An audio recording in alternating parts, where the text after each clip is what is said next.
Hi everyone, welcome back to the channel.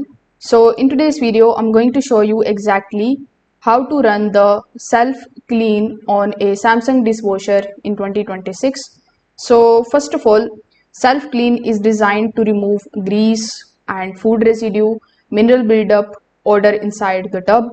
So it is going to help extend the life of the dishwasher and it also improves the washing performance. So before starting, you just have to make sure that the dishwasher is completely empty. Make sure that you remove all the dishes, racks if needed, and any visible debris from the bottom. Now you need to take out the bottom filter assembly and rinse it under running water. If the filter is clogged, the self-clean cycle won't work properly.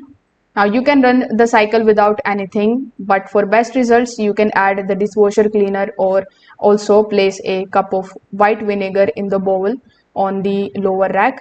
And this is going to help break down the stubborn buildup. Afterwards, simply close the door and power on the dishwasher.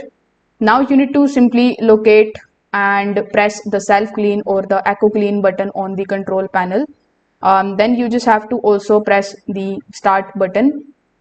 After that, it will basically begin and the cycle will run automatically and may take some time. So do not open the door and interrupt the process and let it completely fully for the best results. So once it is finished, simply open the door and wipe the interior with the soft cloth if needed.